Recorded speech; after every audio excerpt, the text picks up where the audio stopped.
buenas noches, sufridos ciudadanos.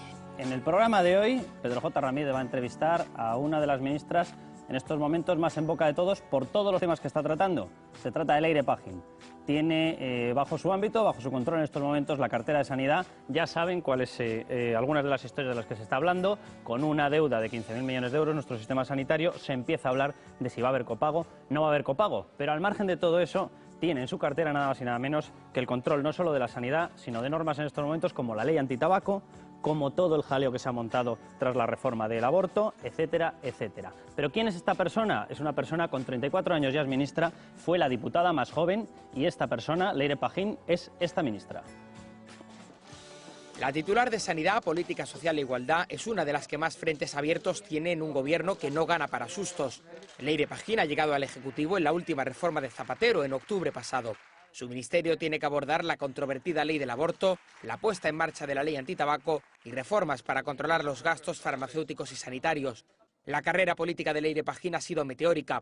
Ha sido la diputada más joven de la historia de la democracia, con 23 años. También ocupó la Secretaría de Estado de Cooperación hasta 2008, fecha en que se hizo cargo de la Secretaría de Organización del PSOE. Fue la primera mujer elegida para este puesto y tuvo que lidiar con varias crisis internas como las primarias en Madrid. Lo primero que tengo que decir es que, que estoy muy contenta y sobre todo muy agradecida una vez más de la confianza que el presidente del Gobierno muestra en mi persona. Pagín dejó la Secretaría de Organización de los Socialistas para hacerse cargo de un ministerio vital para llevar a cabo las propuestas sociales que el presidente Zapatero lleva por bandera. Y algunas de las imágenes, algunas de las instantáneas que ha dejado esta ministra se han hecho muy famosas. Alguna de ellas la mostraba en un perfil mucho más que el que tiene ahora en esa gestión de sanidad, la mostraba directamente, como están viendo en esa foto, puño en alto en Rodiezmo. Era septiembre del año 2009 y algunas de las cosas que se decían ahí es que no habría recortes sociales. Este año ya saben que el presidente no acudió, pero quedaba esa instantánea. Otra de las imágenes que también nos ha dejado esta ministra, Leire Pagín, aludía a su presencia en actos pro-saharauis. En concreto, en este acto, era en el año 2008, octubre de 2008, se entregaban premios por la defensa de los derechos de las mujeres saharauis. Salían estas imágenes precisamente a raíz de la crisis del Sáhara y de la actuación que tuvo el gobierno español hace escasos meses. Pero además de todo eso, seguro que ustedes la recuerdan por algunas frases. Cómo no, la famosa de la cita planetaria. Les sugiero que estén atentos al próximo acontecimiento histórico que se producirá en nuestro planeta. La coincidencia en breve de dos liderazgos progresistas a ambos lados del Atlántico. La presidencia de Obama en Estados Unidos y la presidencia de Zapatero en la Unión Europea en tan solo unos meses. El caso del que usted está hablando se produjo cuando yo era prácticamente pequeñita, con lo cual no tengo mucha información al respecto. Lo que sí sé, como todos los ciudadanos españoles, es que este tipo de casos fueron juzgados y quienes fueron responsables de lo que fueran condenados en aquel momento. Bueno, pues estas eran las declaraciones. Va a estar con nosotros, Pedro J. Ramírez la va a entrevistar, ya ha llegado al plató y en unos momentos estará sometida a esas preguntas del director del Diario El Mundo y a las del público, por supuesto. Y después, en el momento en el que terminemos, se entrará la tertulia normal, la que tenemos habitualmente, en la cual estarán con nosotros para hablar de todo lo que se ha montado, el jaleo que se ha montado en Cataluña. Va a estar Albert Rivera. Vamos a hablar también de estos temas de sanidad con Ana Pastor, que está en la Comisión del Pacto de Toledo, ya lo saben, por parte del Partido Popular, a ver si nos da algunos detalles también sobre el tema de pensiones. Y estará María Antonia Trujillo. En unos momentos volvemos con esa entrevista con Leire Pagín y con todo el resto del programa. Volvemos enseguida.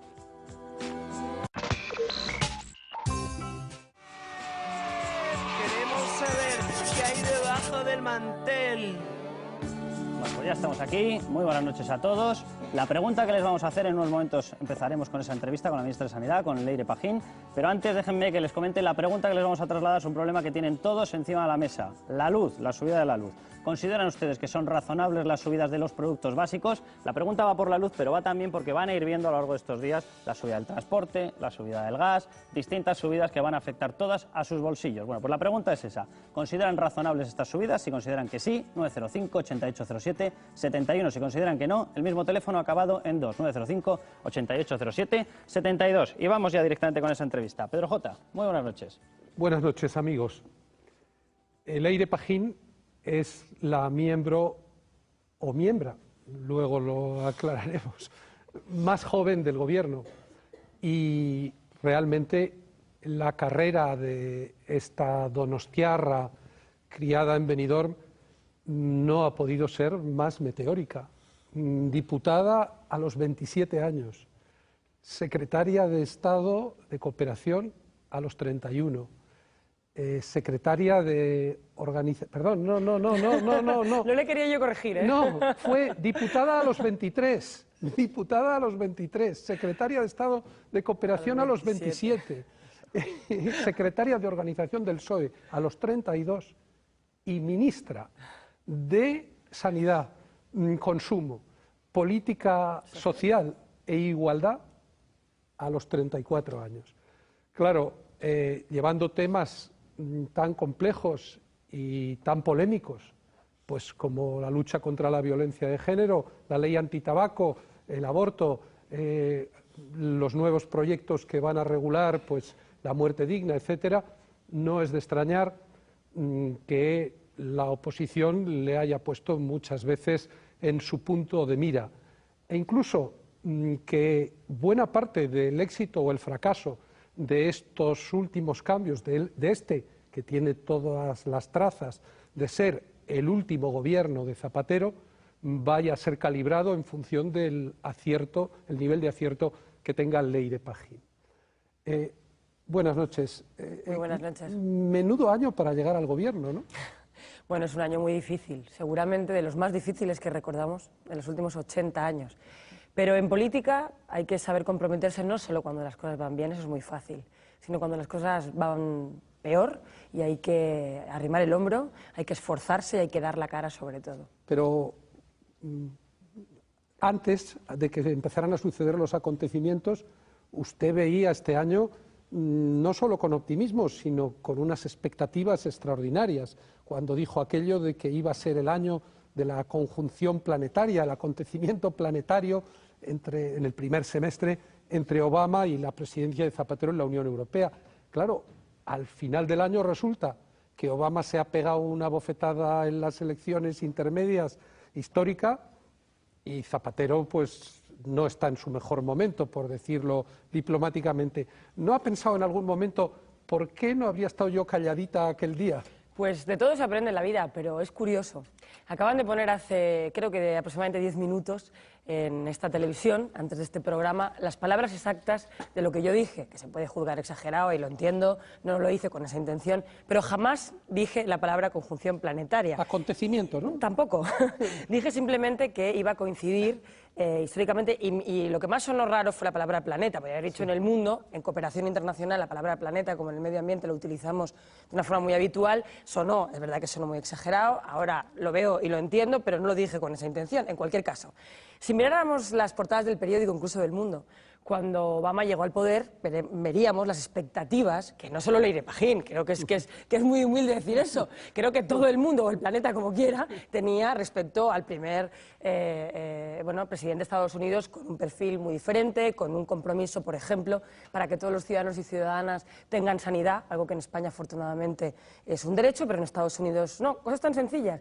Y esa expectativa estaba en Estados Unidos, en la votación, en lo que esperaban, y estaba en otras partes del mundo. Eso es así, creo que es un dato pero objetivo. es un año, reconocerá, 2010, de ilusiones decepcionadas. Bueno, sobre todo porque... Claro, usted ha llegado al ministerio. En su caso tendrá sentimientos encontrados. Sí, claro. Bueno, pero sobre todo en aquel momento yo me refería más a retos internacionales que teníamos encima de la mesa y donde, por ejemplo, Estados Unidos tiene mucho que decir y donde yo siempre pensé que la llegada de un presidente como Obama podía acercar la solución, por ejemplo, Oriente Próximo, conflictos siempre enquistados. Por tanto, me refería más a eso, también a la crisis económica. Y es verdad que la crisis económica ha golpeado duro a Obama, ha golpeado duro a Zapatero, a Merkel y a todos los presidentes, porque está siendo especialmente dura y porque quien está en primera línea de combate, obviamente, pues se lleva, digamos, si yo le digo más a usted, parte. ya que 2010 no ha sido un buen año, si yo le digo a usted, oiga,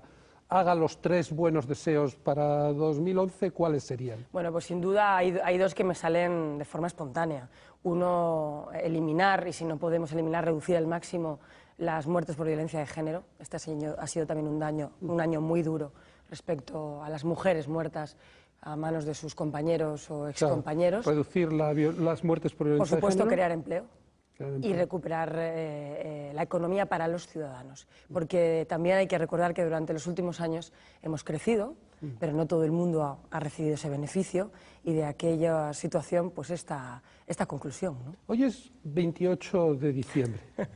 No se ría. No, es que Bueno, todavía no acaba el día y nunca se sabe. El Día de las Inocentes. Por eso.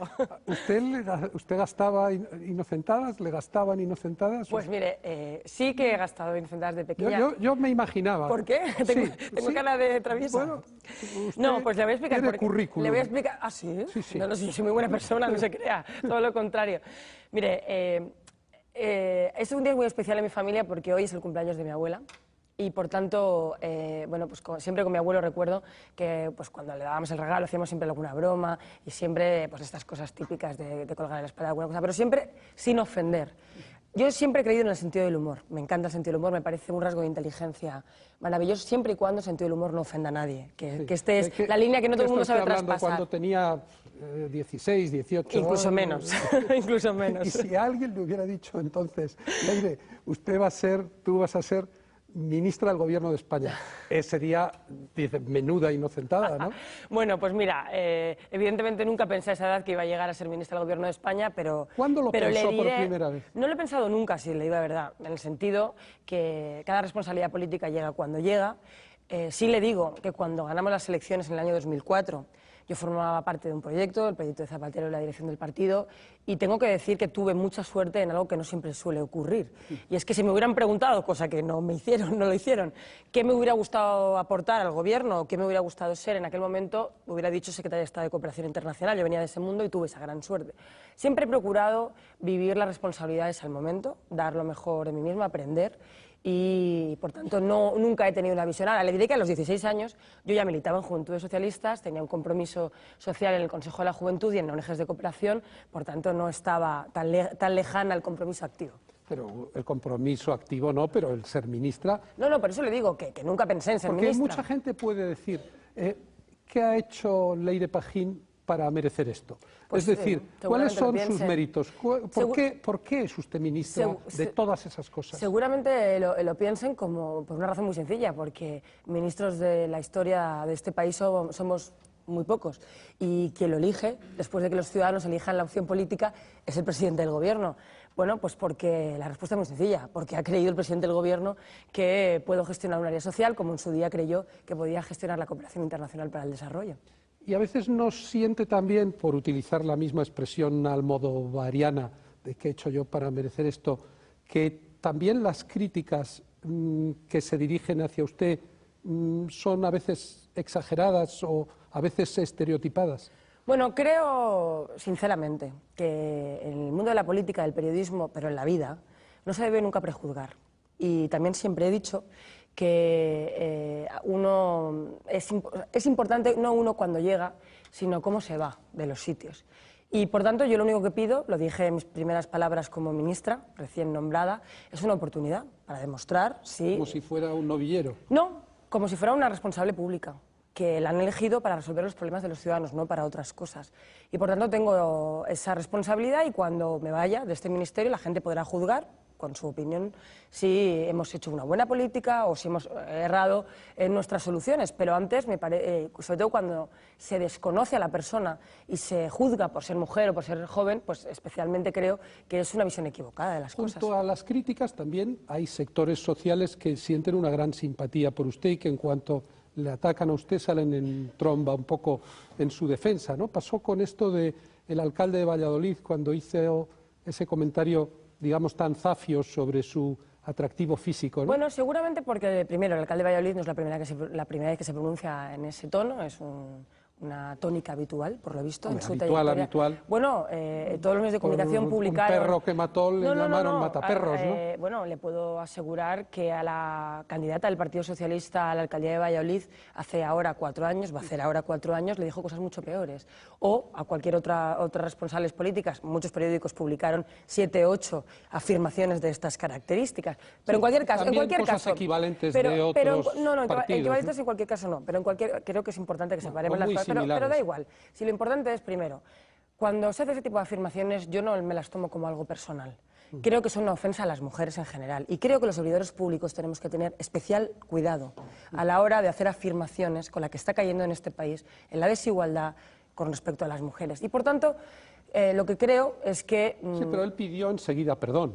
Y parece como si usted hubiera sido un poco cicatera a la hora de... Porque él pidió perdón muy rotundamente, ¿no? En absoluto, y lo sabe bien, no solo no pidió perdón, sino que volvió a las andadas y ha vuelto a las andadas hace tan solo 24 horas. Pero en cualquier caso... Bueno, él lo que ha dicho, sí que... En cualquier caso, lo importante es que tengo la sensación de que este señor no tiene mucho que ofrecerle a los ciudadanos de Valladolid y que está buscando permanentemente este tipo de cuestiones para, de alguna manera, irrumpir en los medios nacionales. Por lo tanto, no seré yo que le dedique un minuto más, porque no se lo merece. O sea, que no comparte el diagnóstico de que los ataques que él recibió van a volverse como un boomerang a su favor y va a tener más votos todavía como alcalde de Valladolid. El tiempo lo dirá, pero de momento ya hemos conseguido que al menos una vez un dirigente del Partido Popular les autorice. Bueno, realmente su primer deseo tiene que ver con uno de los problemas más graves que tiene la sociedad española, que es este repunte de la violencia, de la llamada violencia de género y sobre todo del asesinato de mujeres por sus parejas. Vamos a ver un pequeño informe sobre el estado de la cuestión y entramos directamente en el análisis del problema. Rosa, de 43 años, fue asesinada hace tan solo unos días por su pareja en Santa María de Palautordera, Barcelona. Es una de las últimas víctimas de violencia de género en este diciembre negro, un mes en el que ya son 6 las mujeres que han muerto a manos de sus parejas o exparejas. Un caso más que engrosa la lista de un 2010 que cierra con balance dramático.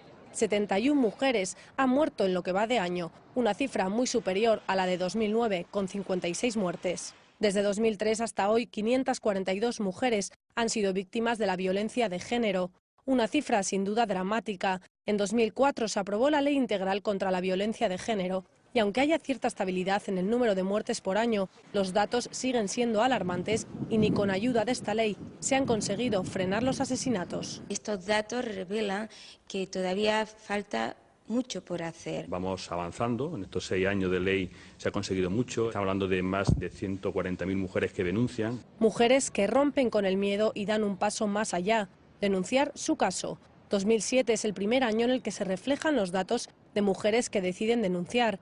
Ese mismo año, más de 126.000 mujeres tuvieron el valor de hacerlo. En 2008 se registraron 142.125 denuncias, en 2009 135.540 y en el primer semestre de 2010 66.748. Denuncias que en muchos casos acaban en condena. Por primera vez en mucho tiempo hay miles de hombres que están pagando su pena por maltratar a sus mujeres en la cárcel. Desde 2005 hasta hoy han sido más de 145.000 las condenas dictadas por violencia de género, pero junto con las denuncias no han bastado para evitar los crímenes machistas.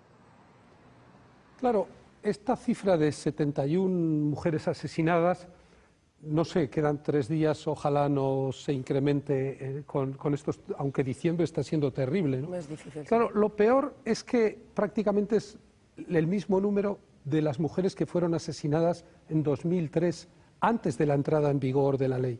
Me parece que fueron 71 o 72, de nuevo la misma cifra. ¿Cuál es el problema? Falta de medios materiales, que la legislación no está bien orientada. ¿Por qué nos encontramos como si la ley no estuviera dando resultados? Me he permitido traer un gráfico, porque creo que es importante que quienes nos ven esta noche sepan la evolución. Sí. Y efectivamente, como bien decía, ha habido una evolución desigual. Eso es justo lo que yo le estoy diciendo, 71 y 71. Sí, pero también ha habido años, 57, 56, con la entrada en vigor de la ley. ¿Qué quiere decir esto? ¿Por qué saco? Peor, sí. Por eso, pero ¿por qué saco este gráfico? Porque no tiene una relación directa con si había perdóneme, ley o no. Lo que cualquiera diría a la vista de este gráfico es que no hay un antes y un después. Bueno, ese es el gráfico de las muertes, pero vamos a ver la fotografía completa. Cuando hablamos de violencia no podemos hablar solo de muertes. Las muertes evidentemente es un dato escalofriante, espeluznante, que nos golpea a todos y especialmente a los poderes públicos que tenemos que responder, sin duda.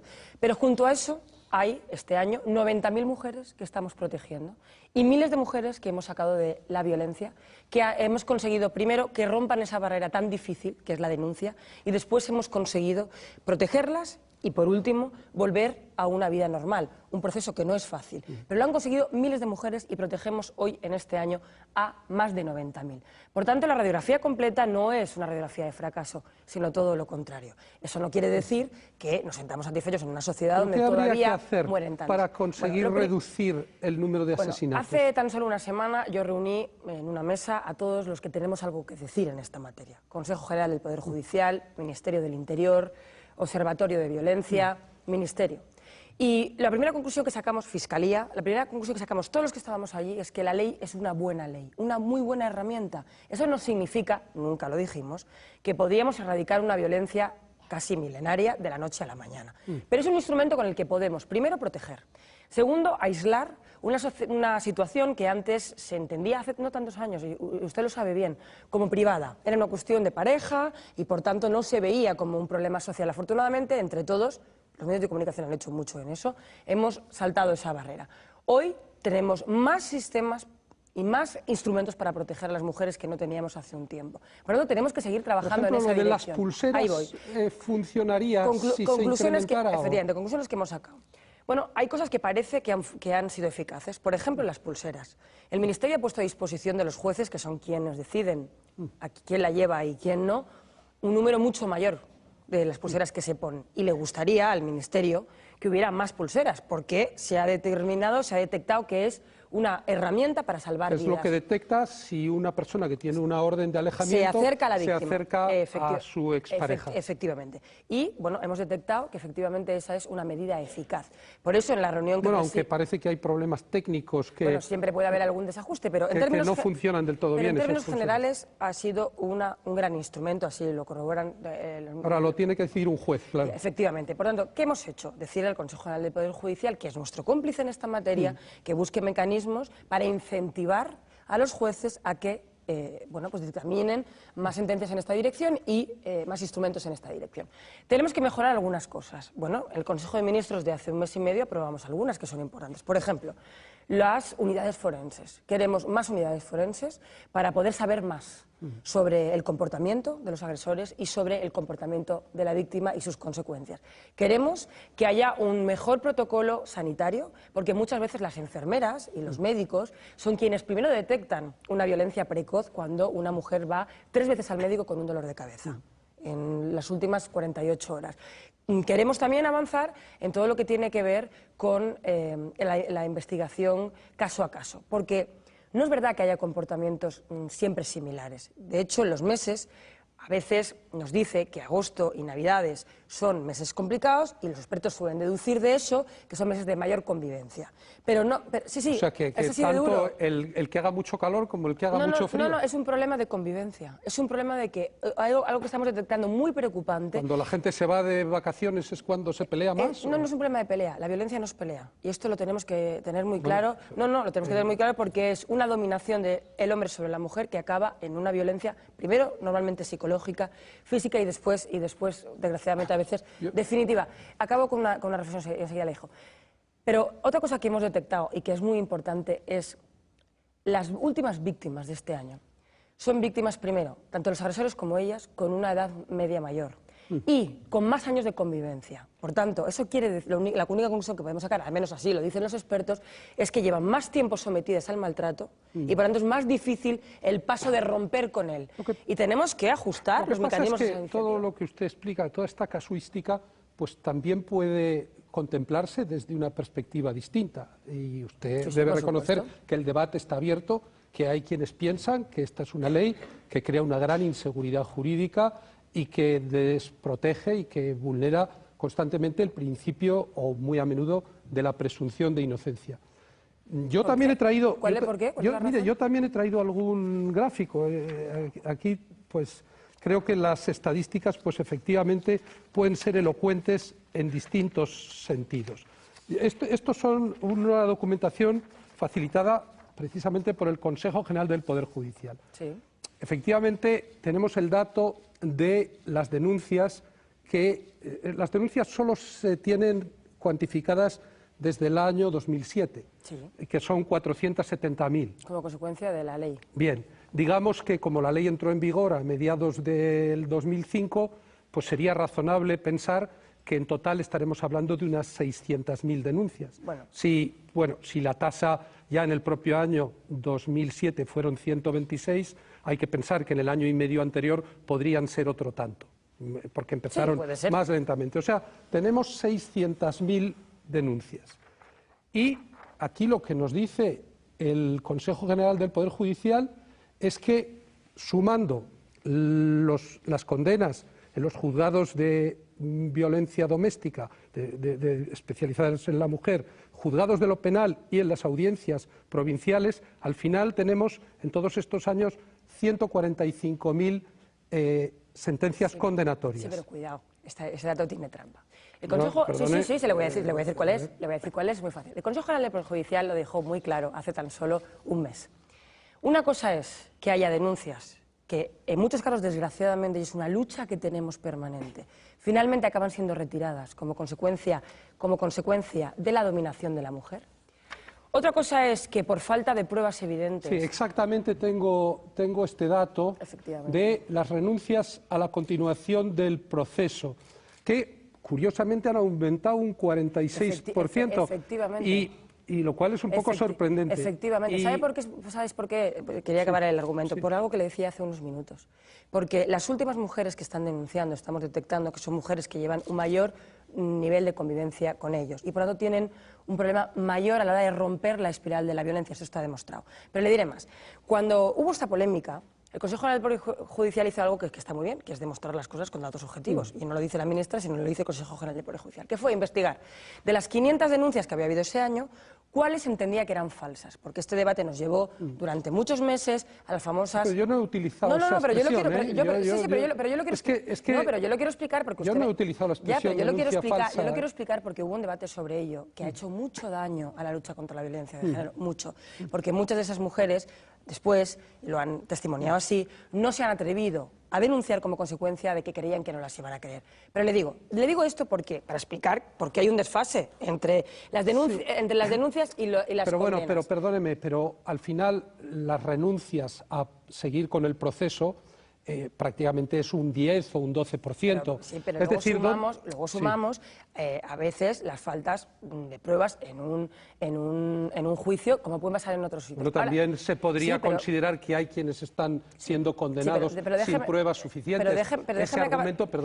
Ese argumento no es propio del Estado de Derecho. El Estado de Derecho es garantista, efectivamente, y nadie está diciendo que a todo el mundo que le denuncian sea una persona a la que condena. No lo ha dicho nadie, por lo tanto no estamos en discusión eso. Lo que quiero decir con ello, que es un tema muy importante, lo vimos el otro día encima de la mesa, es que como consecuencia de este debate sobre las denuncias y las condenas finalmente, hubo un debate sobre denuncias falsas. El Consejo General del Poder Judicial analizó de 500 denuncias y solamente en un caso abrió investigación sobre la posibilidad. En los demás demostró que había indicios para que el juez abriera diligencias. Otra cosa es que en la mayoría de los casos se había retirado por parte de la víctima, al final, algo muy habitual, desgraciadamente, en los procesos de violencia, y en otros casos había habido otro tipo de problemas, pero había habido indicios. Por tanto, la lucha contra la violencia de género tiene que ser... Perdóneme, está llevándome a un debate en el que yo no estoy planteando, el de las denuncias falsas. Yo estoy tratando de explicar por qué hay un desfase entre unas cosas y otras. Tenemos 600.000 denuncias, 145.000 condenas, es decir, el 25% de las personas que han sido denunciadas han sido condenadas. Y hay una pequeña parte de denuncias que se han retirado por las razones... No son una pequeña, desgraciadamente son una parte todavía importante. Un 10%, un 11%, no más. Luego, lo que tenemos es procedimientos en los que se ha producido un sobreseimiento sin llegar a juicio, porque en la instrucción se ha demostrado, o así lo han entendido los instructores, que no había motivo ni siquiera para llegar a juicio. Y luego, de las 220 y tantos mil juicios que se han celebrado, 65% han terminado en condenas, estos 145.000. Eso es lo que hemos ganado, y que antes no pagaban penalmente. Pero fíjese qué circunstancia tan singular. En la inmensa mayoría de esos 600.000 casos de denuncias se han tomado medidas cautelares. Medidas cautelares que han supuesto privación de libertad, que han supuesto privación de echar a alguien de su domicilio, órdenes de alejamiento, medidas de carácter civil, de separación es verdad que las medidas cautelares tienen un sentido en el derecho y en el procedimiento. Ahora, y existen en nuestro ordenamiento jurídico. Pensar que ha habido 350.000, 450.000 varones que en los últimos 5 años han sido sometidos a medidas cautelares y luego han resultado ser inocentes o no han sido condenados, eso debería preocupar también a los poderes públicos. Nos preocupa a todos siempre, pero este dato no es exacto. El hecho de que el juicio finalmente no haya tenido una sentencia no significa que se hayan tomado medidas cautelares, ¿no es verdad? Mire usted, en algunos casos sí. Mire usted, en medidas casos sí, cautelares no. penales y civiles adoptadas por los juzgados de violencia contra la mujer. Efectivamente. 428.726 medidas cautelares de naturaleza penal. Pero no corresponden con el dato de denuncias que finalmente no acaban. Está hablando del dato general. Vamos a hacer datos, y 104.000 analizar datos objetivos. La pregunta es, cuando hay un caso de violencia de género en el que la mujer muere porque hay un error judicial, existe, o policial, o del poder público que existe, también nos rasgamos las vestiduras, es decir, hay antes errores... de la ley y después de la ley. Por supuesto, lo que la ley hace, por eso digo que esto no es un tema de la ley, lo que la ley hace simplemente es amparar, no solo judicialmente, sino desde el punto de vista de la sensibilización, desde el punto de vista de la educación, desde el punto de vista del empleo a las mujeres víctimas de violencia. No tiene nada que ver con el proceso. No estamos en un Estado de Derecho y se aplica esta ley, como el Código Penal, en otros casos. Por tanto, a eso me refería cuando le digo, ¿a qué se refiere la ley con...? Creo que está siguiendo el público con mucho interés, porque seguro que ellos tienen... Porque claro, todos conocemos casos de personas de nuestro entorno que han pasado por ese trance en un sentido o en otro.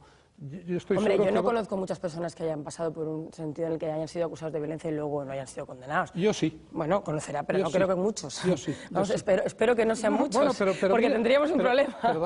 Perdone, pero si son 600.000 ciudadanos los que han sido denunciados, pues tampoco es tan difícil. 600.000 no es una aguja. Yo quiero lanzar un mensaje esta pajar. noche muy claro, porque me parece muy importante, a las mujeres que nos estén viendo y que estén sufriendo violencia, que este tipo de debates, que son muy legítimos, no les desincentiven a la hora de denunciar. Por una razón. Porque la única manera que no podemos proteger a una mujer, la única, es si no conocemos su realidad. Y por tanto, lo que sí pido es que una mujer que esté en este momento viéndonos y que sufra cualquier tipo de violencia, denuncie, porque es la única manera que tiene el sistema de protegerla. Y a veces hemos detectado también, desgraciadamente, en el último año, algunos de los casos, las mujeres creen que no van a ser creídas. Y por tanto, es muy importante que sepan que tienen un sistema que las va a creer, que las va a proteger y que va a conseguir que salgan de ella. Bueno, pues vamos adelante ya con el público. La primera pregunta, por favor. Hola, buenas noches. A colación de este tema quería preguntarle lo siguiente. Cuando un hombre es denunciado por una mujer por violencia de género, lo que normalmente se hace es detenerle, conducirle a un calabozo y que el juzgado de violencia de género tome medidas cautelares contra él. Básicamente al hombre se le expulsa de su casa, muchas veces se le aparte de sus hijos. Y todo ello frecuentemente sustentado en una política penal basada en el por si acaso. Mi pregunta es, ¿no sería mucho mejor que se dotara de más medios para estudiar a fondo estas denuncias y centrarnos en aquellos casos realmente que conlleven un peligro real para la mujer? Eso es lo que estamos haciendo. De hecho, cuando yo he dicho que el Consejo General del Poder Judicial abrió una investigación, precisamente fue como consecuencia de este debate y dijo de una forma clara que en la mayoría abrumadora de los casos había indicios claros de violencia, por tanto que era real la denuncia. A partir de ahí le diré, en este país... si fuera así, ¿no habría un 25% de condenas respecto a las denuncias? Bueno, vamos a ver, las condenas y el tipo de condena, además, no siempre son las mismas, en función de las diferentes situaciones, por tanto, vamos a la causística concreta, no solamente a los temas generales. Pero le diré más. Mire, en este país hay un problema serio de protección de las mujeres y por tanto tenemos que ser garantistas, también para quienes han denunciado. Pero es que yo tengo una confianza plena en el Estado de Derecho de este país. En este país existe la prisión preventiva, no para casos de violencia de género, para otro tipo de delitos, cuando el juez entiende que así sea y nadie se rasga las vestiduras. Estamos hablando de medidas cautelares cuando el juez entiende que si no las toma, puede correr un riesgo mortal la víctima. De hecho, casos existen. Algunas veces todos después nos rasgamos la vestidura a los medios de comunicación y a los debates políticos, pero ya no podemos hacer nada porque desgraciadamente como ha acabado. Por tanto, la medida cautelar es una medida jurídica en este país en el que se aplica con Estado de Derecho en todos los casos. También en este faltaría más. Ahora usted ha incorporado además al debate, y eso ha sido iniciativa personal suya, una extensión, una generalización de una medida cautelar, que es la de que en cuanto se produce una denuncia y se abre un procedimiento contra alguien, si tiene la custodia de los hijos, tanto individual como compartidamente, esa custodia se le retira. No es exactamente así. Le explico para no llevar a equívoco. Sí. Porque de hecho mucha gente se pronunció antes de conocerla y después ya no se pronuncia igual. Mire, en este país, primero, quiero aclarar, más que nada porque quien me esté viendo dirá, bueno, se lo está atribuyendo ella. No fue una iniciativa personal en absoluto. Es una iniciativa que ya existe en nuestro país, en 2 comunidades autónomas, concretamente en Aragón y concretamente en Cataluña. Ha funcionado sin ningún tipo de problema, sin ningún tipo de debate y sin ningún tipo de escándalo. En segundo lugar, es una petición desde hace mucho tiempo de organizaciones de mujeres que han contrastado situaciones con los hijos muy dolorosas y que por tanto entienden que esta puede ser una medida importante. Y tercero, ya existe en nuestro Código Civil cuando se trata de la custodia compartida. Pero no es quitarle la custodia a nadie, no, quiero aclararlo. Es en una situación muy concreta. Hay un proceso de separación, por tanto es un proceso en el que el juez tiene que decidir, no lo ha decidido ya, tiene que decidir con quién tiene la custodia de los hijos, y lo que decimos es que cuando hay un proceso abierto por maltrato, pero es que, acabo mi reflexión, por favor, un proceso abierto por maltrato, no se le dé mientras acaba el juicio, la custodia individual a quien la solicita si está siendo procesado. Y añado más, esto ya existe en nuestro país con la custodia compartida. Ahora, en nuestro Código Civil, en la custodia compartida, cuando una pareja se separa y se pide custodia compartida, si el varón está en proceso, o en el caso de que fuera ella, pero el 90% desgraciadamente son varones, estuviera incurso en un proceso penal, no le dan la custodia compartida. Exactamente lo mismo, solamente que con la custodia individual. Ya existe en nuestro país, estamos hablando de un tema muy concreto en una situación muy concreta. ¿Pero por qué las 3 asociaciones de jueces se han opuesto a su planteamiento alegando que es mucho mejor que sea el juez, a la vista de los indicios y de los elementos que hay en cada caso, quien decida? De hecho, en los datos que tengo del Poder Judicial, nos encontramos con que ya ha habido, fíjese, 11.000 casos en los que los jueces han retirado la guarda y custodia a la persona contra la que se ha dirigido el procedimiento. Pero no en todos los casos. Así es, mayoritariamente en custodia compartida. ¿Por qué lo hacemos? Hace una semana leí un artículo en un medio de comunicación de una mujer que me parece una mujer muy sensata, una escritora, Ángeles Ocaso, que hablaba de 2 casos que acabábamos de conocer sobre violencia infantil, que es otro tema que a este ministerio importa mucho y queremos tomar medidas específicas como consecuencia de no tomar estas medidas cautelares. Ella tiene su tribuna para denunciar la aberración que se supone y que desgraciadamente sucede, porque en los casos de separación y de divorcio suele aumentar la violencia y a veces se ejercita a los menores como consecuencia del chantaje. Eso está detectado, eso no lo dice la ministra, lo dicen los expertos. Por tanto, ella tiene esa tribuna para denunciar, es su papel y su responsabilidad, pero yo soy la ministra y tengo que tomar medidas cuando sé que eso ocurre. Por tanto, no estoy hablando de quitarle la custodia a nadie, que quede bien claro, estamos diciendo que haya una medida de no adjudicársela mientras dure el juicio. Bueno, pero limitar la autonomía de los jueces. No es verdad. No es verdad porque, bueno, pues la misma autonomía que con la custodia compartida. Yo le pregunto, ¿por qué nadie ha dicho que se limita la autonomía de los jueces cuando la custodia compartida ya se hace? ¿Por qué nadie lo ha dicho en el caso de Aragón y de Cataluña? Y le diré más, la polémica duró 24 horas y usted lo sabe mejor que nadie, por una razón, porque cuando entendieron cuál era el procedimiento que estábamos hablando, aquello se rebajó mucho. Y le diré más. Pero pocas veces coinciden las 3 organizaciones de jueces progresistas, temas conservadores que tienen que ver con los jueces, muchas veces, pero no, porque se considera que responde más al Estado de Derecho y a ese sistema garantista al que usted se ha referido, el que la decisión esté en manos de un juez y no sea una decisión... En manos de un juez está en cualquier caso, porque cuando el proceso por violencia acabe, el juez, si no ha dictado una sentencia condenatoria, evidentemente podrá darle con toda naturalidad la custodia a sus hijos. Alguna persona del público quiere intervenir. Pero le diré más. Ha habido también han tenido menos eco y menos éxito en los medios de comunicación, pero ha habido también organizaciones de juristas prestigiosas en este país que llevan, por cierto, muchos años trabajando en violencia.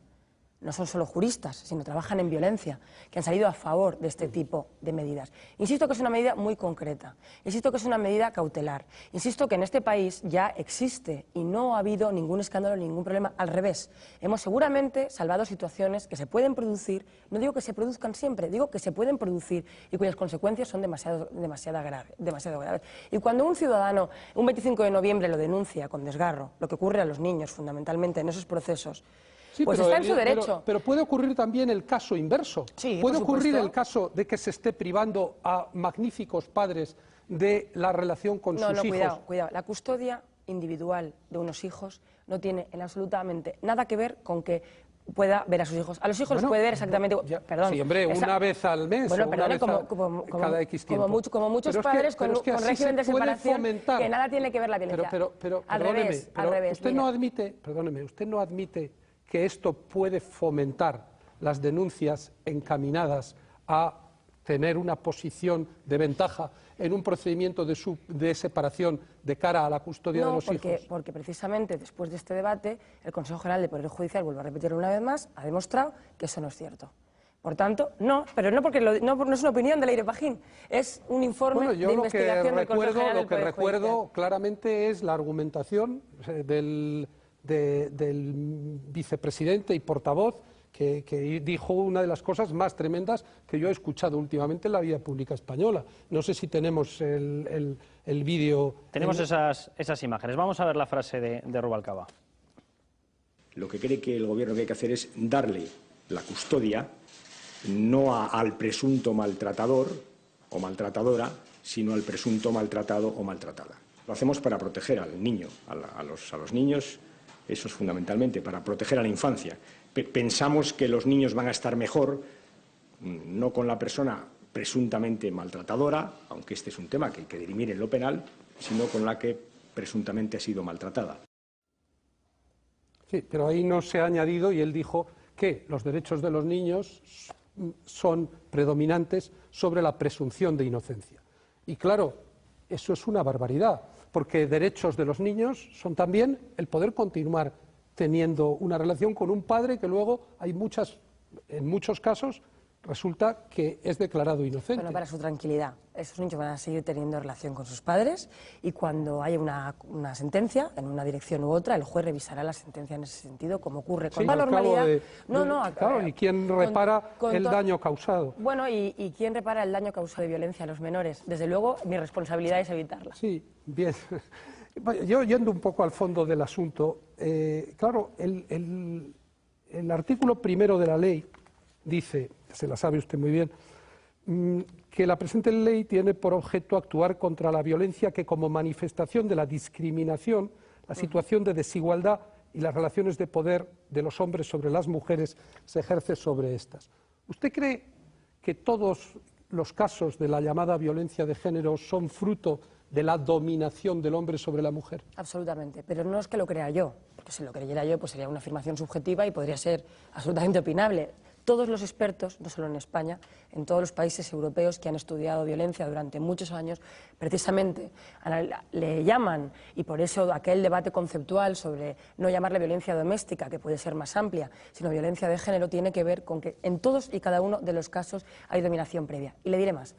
O sea, ¿usted cree que estas 600.000 denuncias obedecían todas ellas a esa situación de que 600.000 hombres estaban abusando de su superioridad sobre 600.000 mujeres? Yo lo que creo es que todos los casos de violencia demostrados son efectivamente casos de sometimiento y de desigualdad. De hecho, el rasgo más característico, lo escriben en los diarios todos los días, desgraciadamente el agresor últimamente son dos. Uno se suicida después, esto no ocurre en otro tipo de asesinatos, y dos tienen un mensaje de posesión. Es decir, o conmigo o con nadie, es decir, que todos ellos tienen un comportamiento de dominación previa. Estamos hablando de 71 casos y... No, cuidado, estamos hablando de... Yo le estoy hablando de 600.000. Cuidado, no hagamos trampas. 71 casos son 71 muertes, desgraciadamente. Eso no significa que solamente haya 71 mujeres golpeadas en este momento, desgraciadamente, o que sufran otro tipo de violencia, la psicológica, por ejemplo, que es una de las primeras manifestaciones de sometimiento a las mujeres. Por tanto, una cosa es el asesinato y otra muy diferente, desgraciadamente, es los casos de violencia manifiesta, sea física o psicológica. Pero claro, que se dan. hay determinados ámbitos en los que probablemente lo que usted dice sea relativamente frecuente, pero otros no. En los ámbitos urbanos, entre profesionales, trabajan ambos. Ese es un mito. Le recomiendo un libro del actual delegado de la violencia de género que, si no recuerdo mal, presentó en el año 2001, después de estudiar la causística social que hay detrás de los casos de violencia.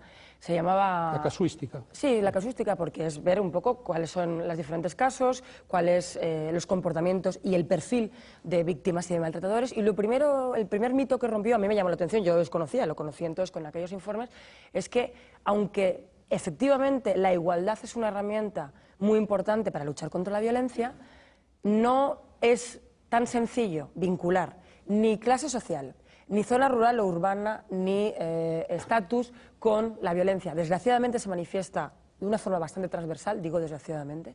En segundo lugar, le diré que en los casos, además, donde es una clase social, digamos, media o alta, el problema que tenemos es que son más reacias las víctimas a veces a denunciar como consecuencia del rechazo o de la falta de credibilidad en el entorno. Por tanto, no es verdad que haya una diferencia en ese sentido. Hombre, este es un asunto que sin duda apasiona a los españoles en la medida en que les concierne y tiene que ver con las relaciones de pareja. Yo estoy insistiendo en los detalles porque creo que son preguntas que muchas veces se las está haciendo la gente y están en el debate. Y no sabe cómo se lo agradezco. Y a mí me están resultando muy interesantes sus respuestas y ese repaso de la casuística que está usted haciendo. Pero, claro, me reconocerá que cuando menos es un poco paradójico que en aras de una política de igualdad se consagre un trato desigual en el ámbito del derecho penal. Porque en esta ley, yo he mencionado el artículo 1, usted conoce el 35, el 36, el 37, el 38. Protección frente a las lesiones, que podríamos decir, hombre, si usted y yo somos pareja, usted me pega a mí y me causa una hemorragia y a usted la van a condenar a 6 meses y si yo le causo a usted el mismo daño, a mí me van a condenar a 2 años. Es lógico que la misma lesión tenga 4 veces más castigo si el que la causa es el varón que si quien la causa es la mujer. No es así, mire. Como que no es, perdóneme, si ustedes han modificado... Esta ley es una ley específica para proteger un tipo de violencia, no toda la violencia. Un tipo de violencia muy concreta, que desgraciadamente, a pesar de lo que hemos avanzado, no hemos conseguido erradicar. A las pruebas, desgraciadamente, me remito. Que es la violencia que se ejerce como consecuencia de la dominación. Los homicidios... Sí, pero usted parte de hecho que siempre que hay violencia hay dominación. Dentro de la pareja. Eso es lo que usted ha dicho hace un momento. Insisto, no es lo que yo digo. Es lo que dicen los expertos. Es que es importante. Ha invocado como experto a un alto cargo de su ministerio, al que me parece... en aquel momento era un forense que no al que trabajaba. Yo respeto y ha publicado artículos interesantísimos pero incluso en nuestro podemos periódico. citar a cualquier otro experto, el que usted quiera. Sí, y se lo dirá, eso es opinable, claro. Sí, pero se lo dirá exactamente igual que yo, porque los datos objetivos y los análisis sociológicos están ahí, y los forenses, es decir, que eso no me lo invento yo, lo dicen quienes investigan. Yo no investigo, yo escucho a quienes investigan. A partir de ahí le diré, mire, en este país los homicidios, cuando uno los estudia, ve que los que se dan en el ámbito del hogar, llamémosle violencia doméstica, cuando se trata de varones, en una gran mayoría, desgraciadamente, suelen ser los hijos a los padres. Esos son los datos del último año. Hay solo una víctima de violencia al revés, como usted dice, en el último año frente a 73 muertes. Espera, que acabo... pero yo es que yo no he hablado de violencia al revés. He hablado de que una mujer le pega a un hombre. Claro, lo que digo es que el mismo acto, usted me tiene que reconocer que el mismo acto, con las mismas consecuencias, en el caso de las lesiones, puede tener hasta 4 veces más pena, es que no es cierto, según quién lo causa. Lo que quiero que ¿Cómo que no es cierto? No, pero lo que quiero que entiendan los que nos están escuchando es que aquí está la modificación esta ley es una ley del 148 del Código Penal. Esta ley es una ley para proteger a las víctimas de una violencia concreta. En nuestro Código Penal, la violencia los homicidios. La violencia en general está penada y tiene su proporcionalidad. Esta ley se hizo como consecuencia de un fenómeno concreto que se da en esta sociedad, también en otros países europeos y del mundo, de sometimiento de los hombres respecto a las mujeres. ¿Y la violencia sobre los mayores, por ejemplo? Es decir, ¿no es sometimiento a veces de un anciano a quien más habitualmente está en el hogar, que es la mujer? ¿No hay a veces casos en los que un anciano o un niño, no hay también ahí relaciones de dominación? ¿Por qué esta obsesión por tipificar en la ley exclusivamente la violencia? No, perdóneme, pero oiga, le tengo que volver a leer el artículo 1. Léalo. La situación de desigualdad y las relaciones de poder de los hombres sobre las mujeres. Efectivamente, porque esta ley es la ley integral contra la violencia de género. Este gobierno, además de esta ley, es un gobierno que ha modificado hace bien poco, por cierto, el Código Penal y lo han deducido para casos que usted acaba de decir. Por ejemplo, una violencia terrible que se da desgraciadamente en la sociedad, que es la violencia o los abusos ejercidos respecto a los menores. ¿Pero y por qué está las relaciones, por tipificada, ejemplo, está penalizada, hemos endurecido el Código Penal, hemos endurecido la investigación, por supuesto, son frentes diferentes. Lo único que le digo es que en la sociedad hay manifestaciones de violencia diferenciados y tienen, en muchas ocasiones, que tener un tratamiento especial para poder abordar los problemas concretos de esa manifestación de violencia. Es lo que ha hecho este gobierno. Sí, pero una política de igualdad no puede basarse en la desigualdad del derecho penal, porque lo que el derecho penal tiene que castigar son los actos, lo que se tipifica son los delitos, al margen de quién los cometa. Y mire, le voy a poner un ejemplo.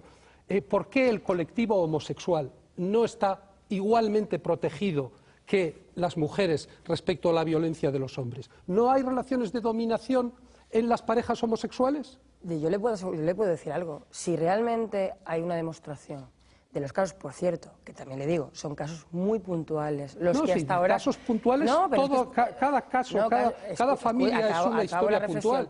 En lo que pueda haber manifestaciones de dominación, desde luego, no tenga usted ninguna duda de que atenderemos esa situación, como estamos atendiendo la de los niños, como estamos atendiendo la de los niños, perdone, pero aquí estamos hablando de una herramienta para luchar contra una manifestación concreta de violencia en un país donde los homicidios, la violencia general, la violencia respecto a un ciudadano está tipificada en el Código Penal y tiene sus propios instrumentos. Lo que le trato de decir es que esta ley no lesiona derechos a nadie. No, pero al revés, es una ley. Ministra, usted sabe perfectamente que hubo una sentencia en Cantabria en la que un juez había encontrado todos los elementos típicos de la violencia fruto de la dominación en la pareja en el caso de dos lesbianas. Y la audiencia tumbó la calificación como violencia de género diciendo que lo que la ley establece está muy tasado. Y de hecho creo que hay alguien que ha venido hoy de algún colectivo homosexual que quieren plantear también... Recurrió al Código Penal, donde la violencia y los homicidios están tipificados y la violencia doméstica solo también. Faltaría. Claro, por eso digo que esta ley no lesiona derechos a nadie, al contrario. Vamos con esta persona que está entre el público, que es de uno de los colectivos de gays y lesbianas. Adelante, por favor. Hola, buenas noches. Soy Paco Ramírez, soy portavoz de Colegas, que es la Confederación Española de Lesbianas, Gays, Bisexuales y Transexuales. Las parejas homosexuales podemos contraer matrimonio y tenemos todos los mismos derechos y somos considerados familia. Pero en cambio estamos desprotegidas frente a la violencia de género, con diferencia a la mujer dentro de una relación heterosexual.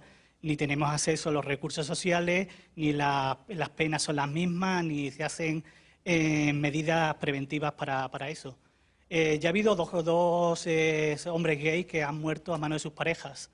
¿Cuántos gays van a tener que morir para que las parejas homosexuales tengamos igual protección frente a la violencia de género?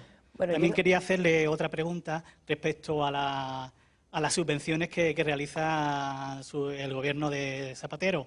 El Partido Popular ha hecho una auditoría sobre los 24.000 euros que Solidaridad Internacional, la ONG que usted presidió, ha conseguido en cooperación internacional. Y en los 7 años que lleva Zapatero en el poder ha concedido 20 millones de euros a los grupos gays afines al PSOE y a Cerolo. ¿No piensa usted que es un escándalo de sectarismo y de derroche en esta época de crisis esta concesión de subvenciones? Muchas gracias. Pues mire, no lo considero, le voy a decir por qué. Porque cuando fui secretaria de Estado de Cooperación Internacional, precisamente una de las cosas que cambié con el aplauso y con el rigor, por cierto, de todas las ONGs, de la coordinadora de ONGs, donde hay gente, organizaciones como Cáritas, otras como Cruz Roja y otras como Solidaridad Internacional, fue los criterios por los que se adjudicaban subvenciones. Y le diré más, para su conocimiento. La organización que presidí hace ya 11 años, que parece que solo ha tenido vida cuando lo presidía Leire Pagín, existía muchísimo antes de que yo me dedicara a la cooperación y ha asistido mucho tiempo después, era una de las 4 organizaciones no gubernamentales de toda España con el Partido Popular que más fondos recibía, porque era una de las 4 organizaciones que hacía proyectos de cooperación internacional junto a Intermón, junto a Cáritas y no recuerdo cuál era la cuarta. Cuando yo llegué a la Secretaría de Estado de Cooperación, de alguna manera se vieron penalizados precisamente porque si algo fui absolutamente escrupulosa.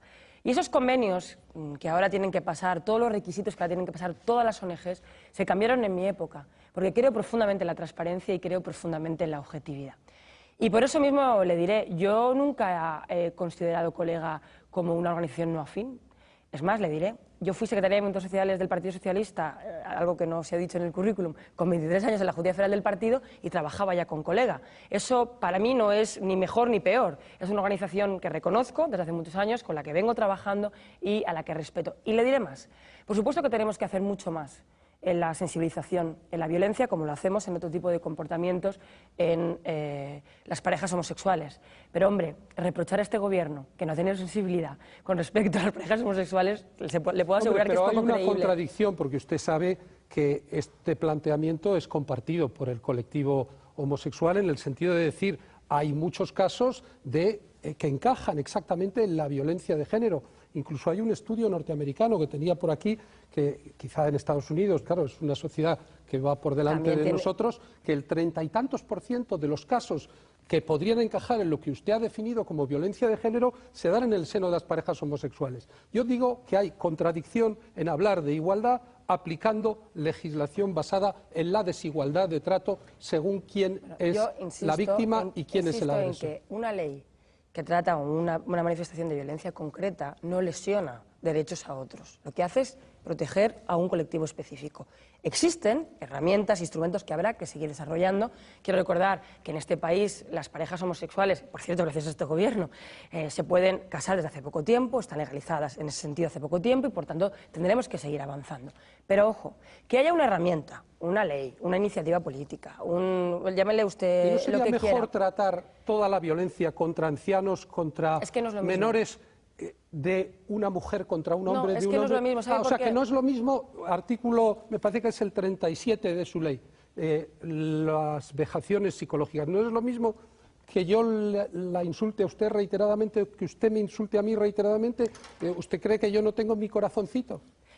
No frivolicemos con eso, No, por favor, perdóneme, se lo pido. perdone, yo no estoy frivolizando, yo estoy diciendo que las mismas expresiones, y fíjese que no me estoy refiriendo al artículo 36, en donde obra la violencia física, estoy refiriéndome a la violencia psicológica, a las ofensas de palabra. No son iguales las ofensas de palabra de una mujer sobre un hombre que a la viceversa. Mire, las políticas, para que sean útiles, tienen que atender problemas concretos. Y esta ley está hecha para un tipo de violencia concreto, que tiene unas manifestaciones, como le he explicado hace ya un rato, diferenciadas, diferentes, y por eso tienen un comportamiento tanto los agresores como las víctimas diferentes a otro tipo de violencia. Y por eso tienen una herramienta específica. Otro tipo de violencia no queda impune en este país, en absoluto. Tienen otro tipo de herramientas para luchar contra ella. De eso estamos hablando. Por tanto, lo que quiero que quede claro, y me parece importante que lo oigan quienes nos están escuchando, es que tengamos una ley de violencia de género no exime de derechos a otros colectivos que tienen su cobertura legal. Y creo que es importante decirlo, porque es así en nuestro país. Está clarísima su posición. Vamos a hablar de otro asunto que también afecta al común de los ciudadanos. La ley antitabaco que entra en vigor el 2 de enero. El 2 de enero. Vamos a ver cómo se... El ambiente de la calle, el ambiente sin humo, a partir del 2 de enero. Ahí también la procesión va por barrios. Vamos a ver ese ambiente entre los colectivos afectados. Adelante. A mí me gusta tomarme una cervecita, un cafetito una copita y fumar un cigarrito. Y si lo prohíben me tengo que ir a la calle. Y me están criminalizando. Muy mal, las personas están acostumbradas a fumar y esto es un café donde se fuma. Por supuesto vamos a perder porque muchos pues decidirán tomarse su café en casa y fumar. Mira, a mí en el negocio de mostrador yo creo que no me va a afectar nada. Lo que me va a afectar que tengo máquinas expendedoras en los bares y sí me va a bajar la venta. Al igual que hay que respetar al no fumador, hay que respetar también al que fume. Tenemos igual los mismos derechos y obligaciones. Yo creo que la gente vendrá menos y cuando venga, vendrá más rápido, ¿sabes? A poner su apuesta y no se quedará tranquilamente igual a ver el fútbol, a fumarse un cigarro. 90% de la clientela que tengo fuma. Entonces, seguramente mi negocio lo voy a tener que cerrar. Me estaría guardando y esto, pues, tendré que ir a la calle y no pasar al bar y me lo tomo en mi casa. Es decir, que pierde dinero todos los establecimientos de España.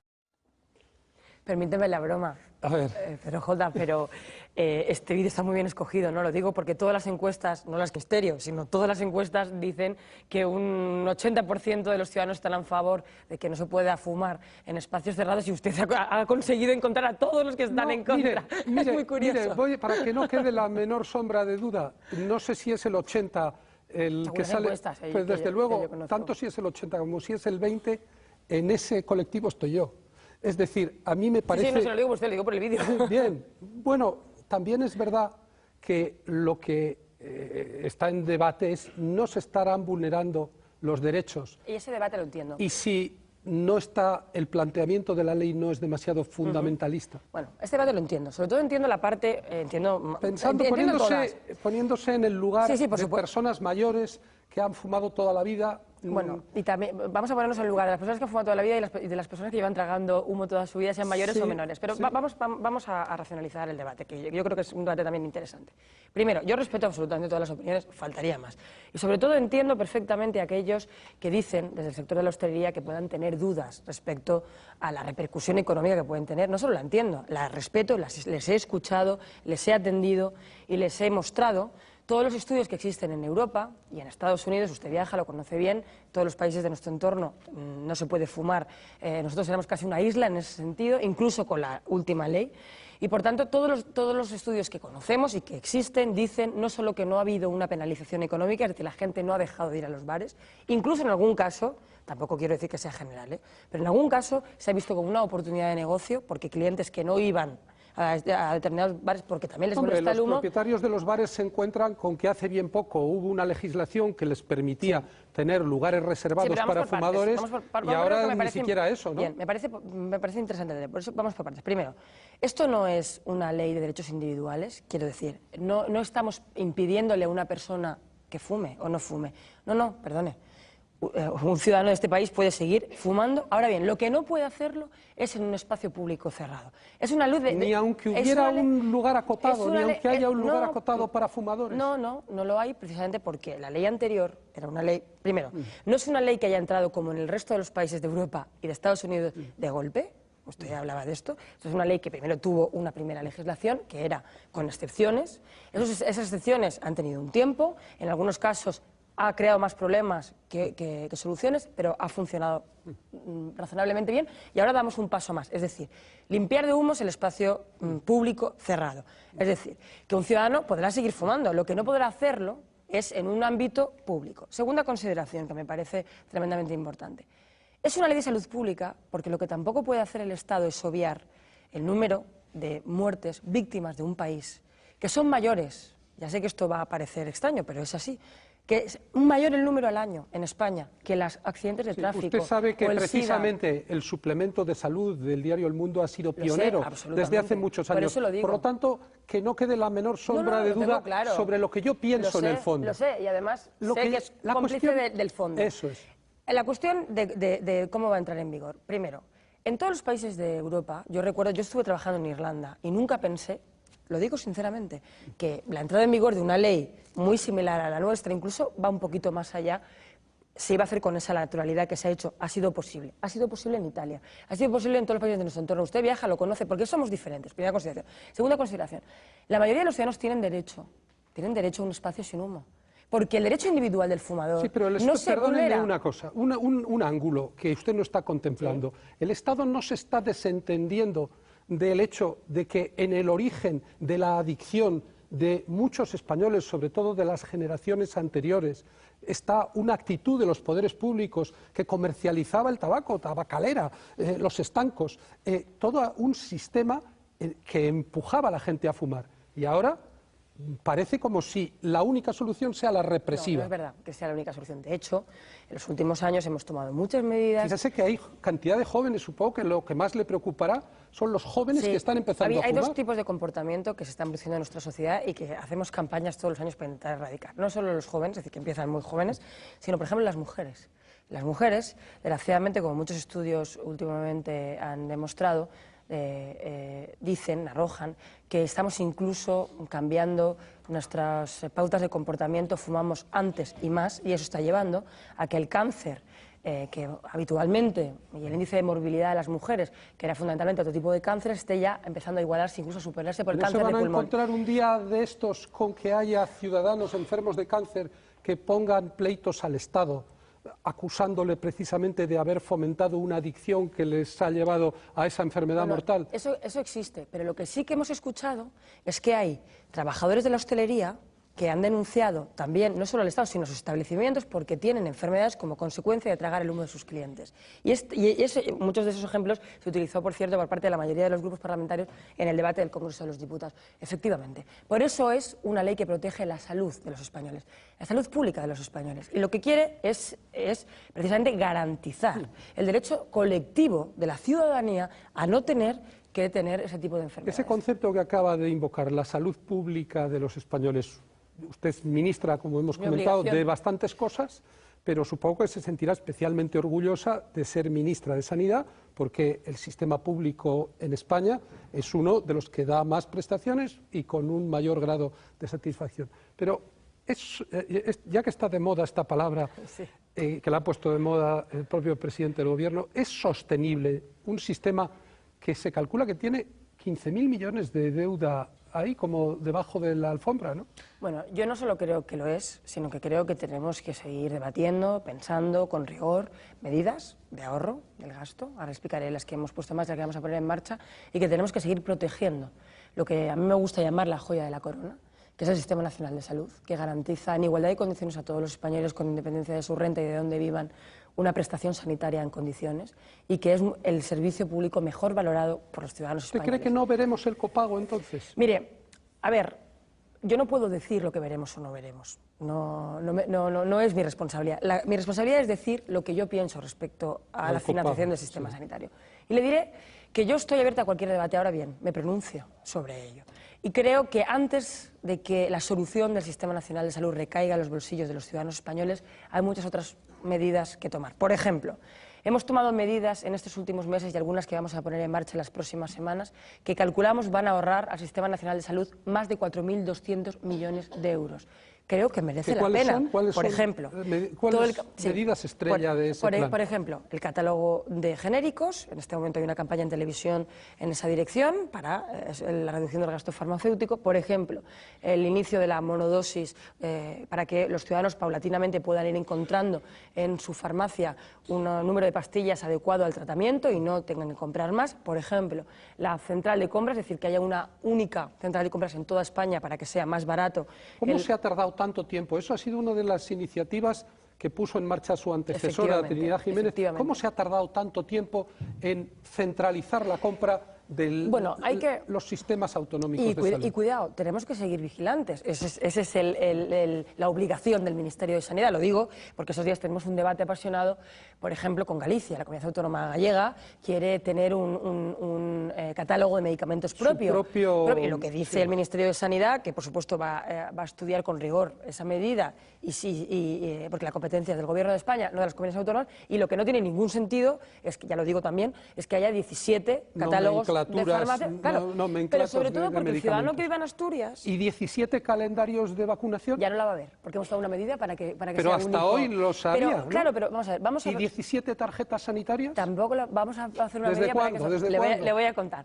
Este año hemos hecho un ejercicio piloto que ha funcionado muy bien. Primero hemos visto cómo funcionaba y ahora la queremos extender a todas las comunidades autónomas, que es, a través de la digitalización, afortunadamente las nuevas tecnologías nos permiten estas cosas, de los historiales y también de las recetas, nos va a permitir que un ciudadano de la Comunidad Valenciana pueda venir a Madrid y con su tarjeta, aunque ponga Generalitat Valenciana, tenga todos los datos en Madrid y sea única. No es así. Es con 8 comunidades autónomas. Lo hemos conseguido con 8 este año, un proyecto piloto. Hemos visto que funcionaba bien, que es posible, que técnicamente es absolutamente posible y yo voy a incitar a al resto de comunidades autónomas que queden para que el año que viene sea así. Lo hemos hecho con la receta electrónica, lo aprobamos en el Consejo de Ministros de hace 2 semanas. Tiene muchos beneficios.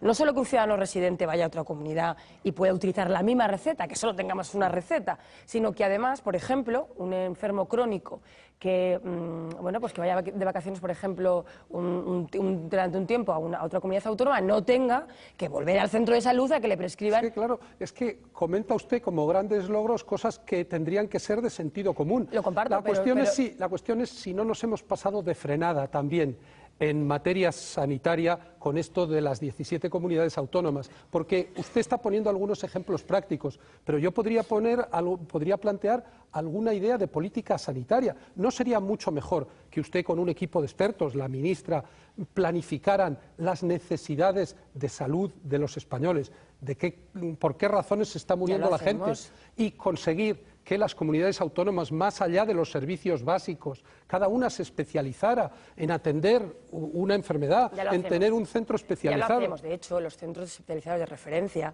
que cada vez son más, afortunadamente, son centros donde hay una referencia para aquellos enfermos concretos y cada uno está en una comunidad autónoma y actuamos de forma unitaria. Ya existe.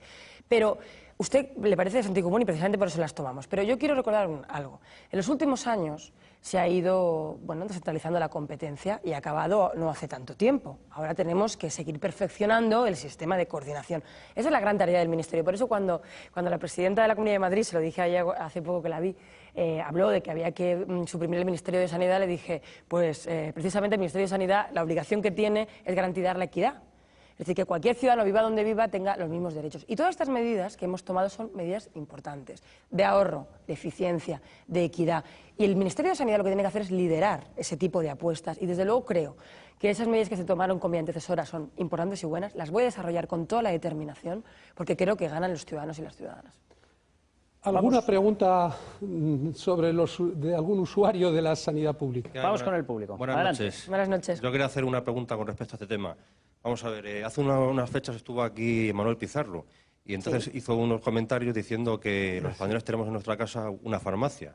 ¿Está usted de acuerdo con esta afirmación? Y segundo, el Gobierno, al querer impulsar los medicamentos en monodosis, ¿eso no será una medida suficiente y eficiente? Y en el caso de que así lo sea, ¿no supondrá un incremento en el coste de producción para los laboratorios, que luego se repercutirá en el consumidor final, es decir, en nosotros? Sí, bueno, me has hecho muchas preguntas, voy a tratar de contestarte a todas a la vez. Es que vamos mal de tiempo. Sí, efectivamente, vamos mal de tiempo. Primero, no se puede ser ministra de tantas cosas a la vez. Telegráficamente. Primero, que creo que los ciudadanos españoles todos, incluida yo, tenemos más medicinas que las que necesitamos. La respuesta es sí, clarísimo.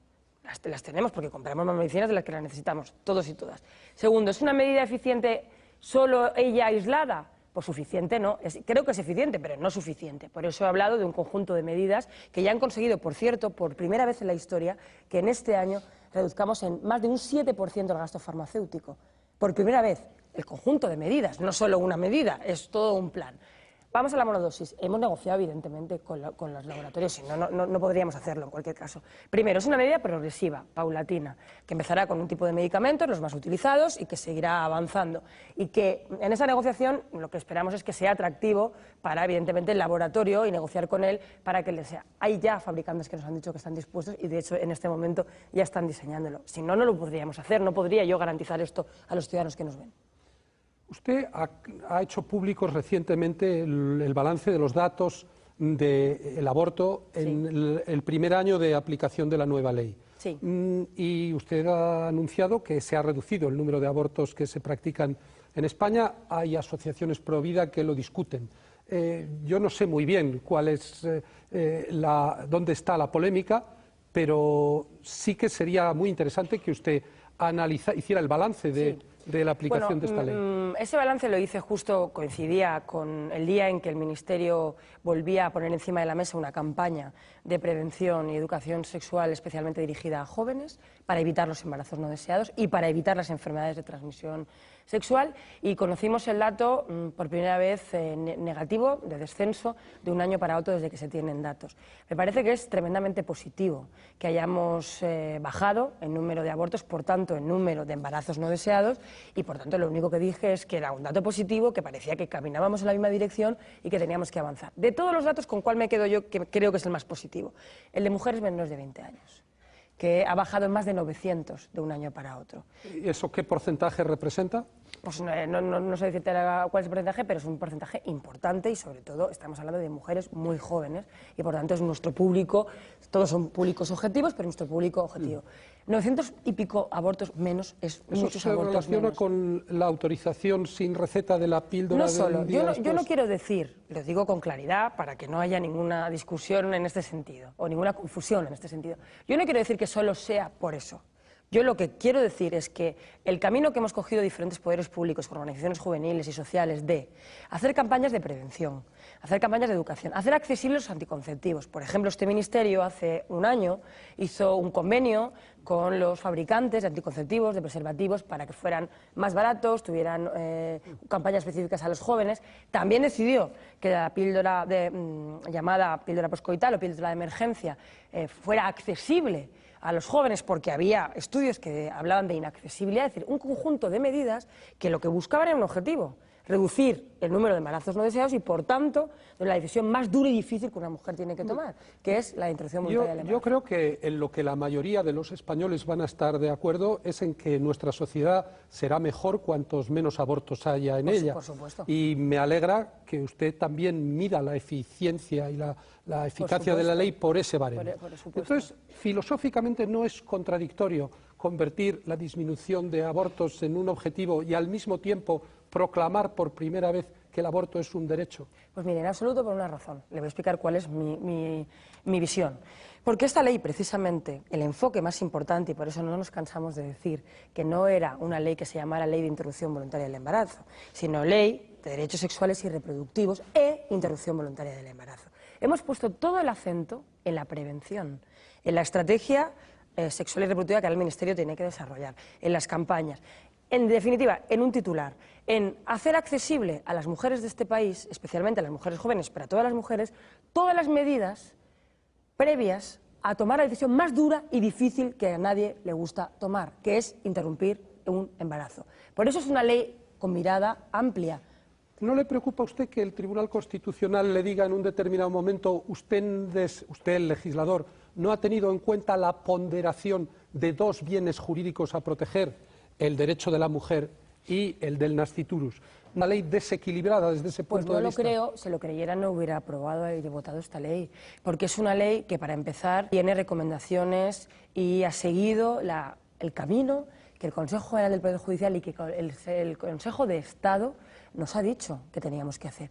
Y desde el punto de vista del nasciturus, yo quiero decir una vez más, esta ley es mucho más garantista que la ley que teníamos anteriormente, porque esta ley acota.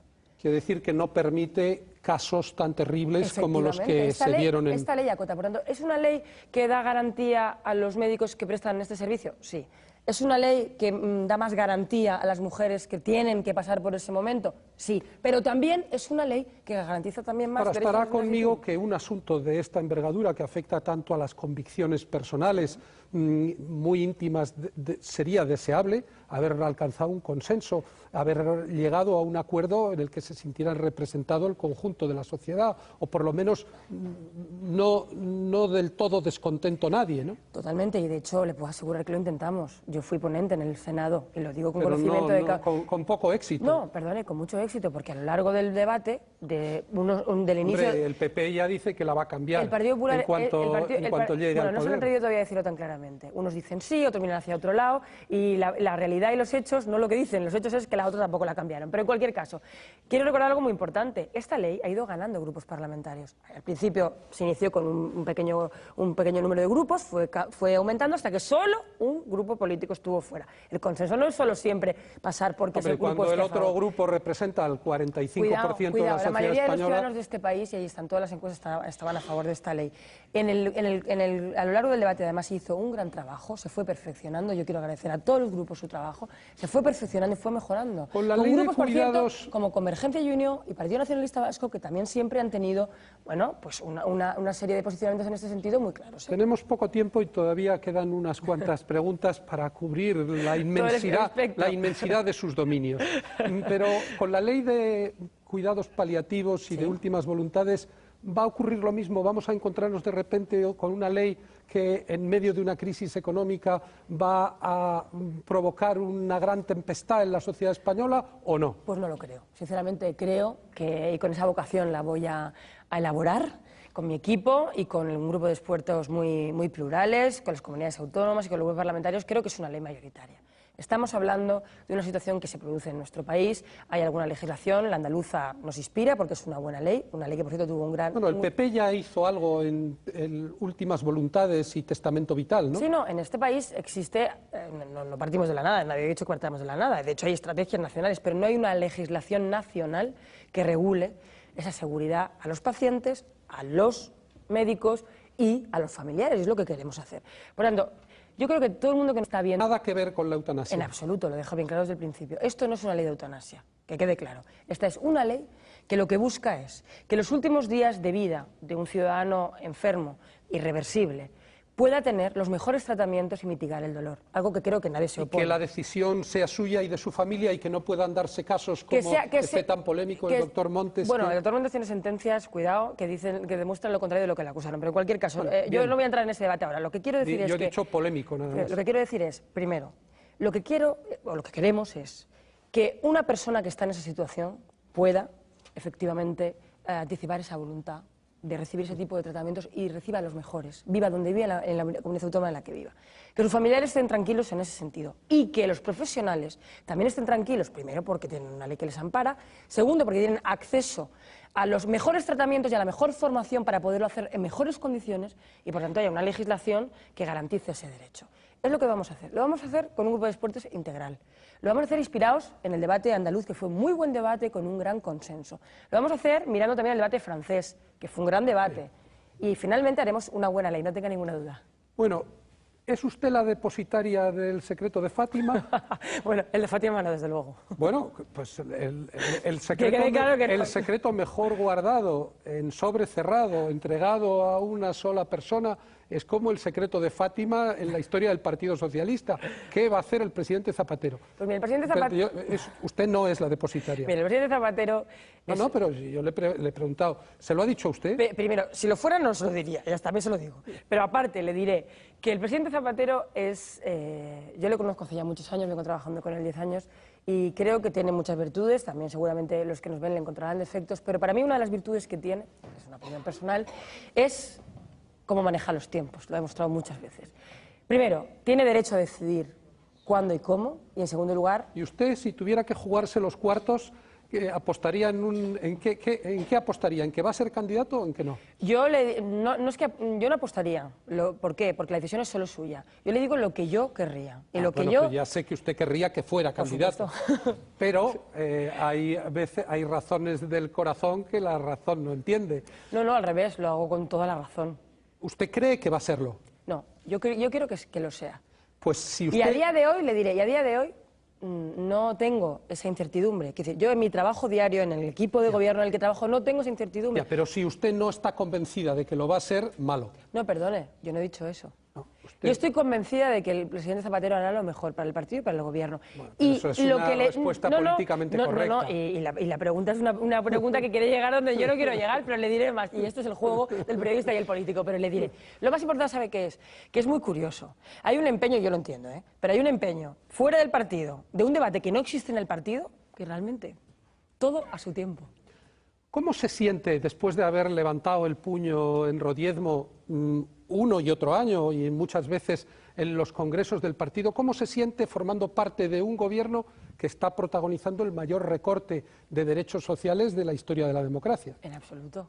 Hombre, es más, este es el gobierno que más política social y que más protección social ha hecho de la historia de la democracia. Desde mayo, que es prácticamente desde que usted es ministra. Mire, en mayo... No, perdona, yo soy ministra desde hace 2 meses. Bueno, bien, digo, quiero decir Pero mira, que es el periodo de tiempo en el que usted es ministra. Mire. Usted no puede decir cuando hace 4 años, ¿no? Mire, o sea, desde mayo. Yo quiero reformas profundas en este país, precisamente para que no haya recortes en el estado del bienestar. Pues soy una profunda defensora del estado del bienestar. Le acabo de decir que no estoy de acuerdo con el copago, le acabo de decir que quiero desarrollar políticas sociales, por tanto, no sé dónde están los recortes. Que hay medidas sociales que este gobierno puso por primera vez a los españoles, por ejemplo, el cheque bebé, que ahora, por cuestiones económicas, no podemos hacer. Sí, pero no hemos tocado pilares fundamentales. Y le diré más. Pues le diré. Hoy, un ciudadano español, a pesar de lo difícil y lo duro que estamos viviendo, tiene más protección social, más capacidad de ser protegido socialmente que hace 8 años cuando llegamos al gobierno. Pues mire, el recorte nos lo hacen a nosotros porque llega la publicidad. Eso sí. Le agradezco mucho su presencia, su paciencia. Leire, nos vamos a tener que marchar porque nos está entrando ya el aviso de una publicidad. Muchísimas gracias, doña Leire Pajín, por haber estado con nosotros. Un placer. Nos marchamos y volvemos con la tertulia. Enseguida, con todos ustedes, María Antonia Trujillo, Albert Rivera y la señora Pastor, directamente desde la Comisión del Pacto de Toledo.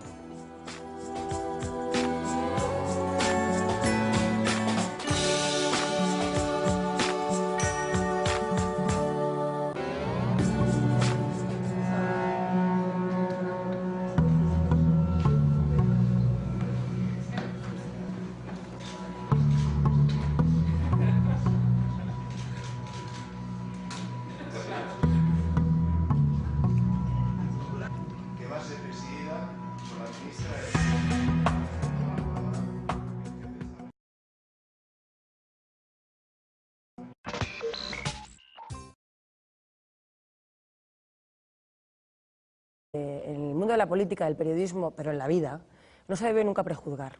Y también siempre he dicho que es importante no uno cuando llega, sino cómo se va de los sitios. Y por tanto yo lo único que pido, lo dije en mis primeras palabras como ministra, recién nombrada, es una oportunidad para demostrar si... Como si fuera un novillero. No, como si fuera una responsable pública, que la han elegido para resolver los problemas de los ciudadanos, no para otras cosas.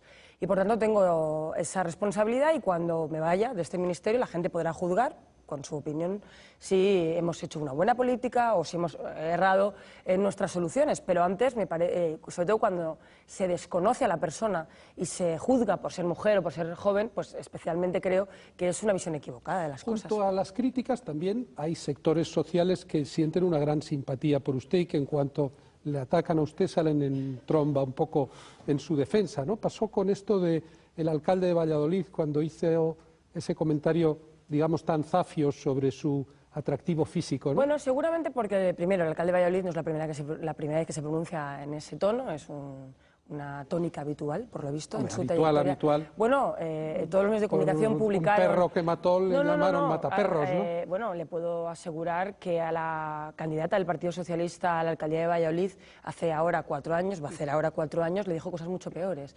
O a cualquier otra responsables políticas, muchos periódicos publicaron 7, 8 afirmaciones de estas características. Pero en cualquier caso... cosas equivalentes de otros partidos, equivalentes en cualquier caso no, pero creo que es importante que separemos las cosas. Pero da igual, si lo importante es, primero, cuando se hace ese tipo de afirmaciones, yo no me las tomo como algo personal.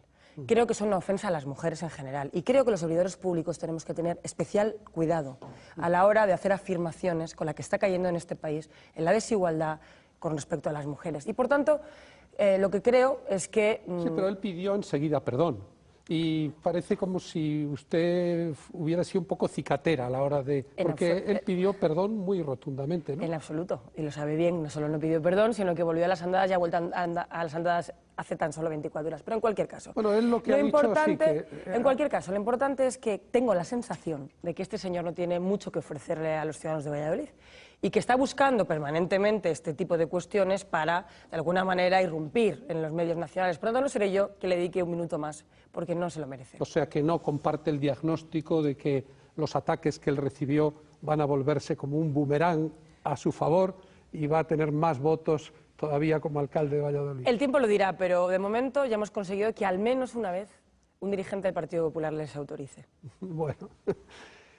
Realmente su primer deseo tiene que ver con uno de los problemas más graves que tiene la sociedad española, que es este repunte de la violencia, de la llamada violencia de género y sobre todo del asesinato de mujeres por sus parejas. Vamos a ver un pequeño informe sobre el estado de la cuestión y entramos directamente. De los más difíciles que recordamos en los últimos 80 años. Pero en política hay que saber comprometerse no solo cuando las cosas van bien, eso es muy fácil, sino cuando las cosas van peor y hay que arrimar el hombro, hay que esforzarse y hay que dar la cara sobre todo. Pero antes de que empezaran a suceder los acontecimientos, usted veía este año no solo con optimismo, sino con unas expectativas extraordinarias, cuando dijo aquello de que iba a ser el año de la conjunción planetaria, el acontecimiento planetario en el primer semestre entre Obama y la presidencia de Zapatero en la Unión Europea. Claro, al final del año resulta que Obama se ha pegado una bofetada en las elecciones intermedias histórica y Zapatero pues no está en su mejor momento, por decirlo diplomáticamente. ¿No ha pensado en algún momento por qué no habría estado yo calladita aquel día? Pues de todo se aprende en la vida, pero es curioso.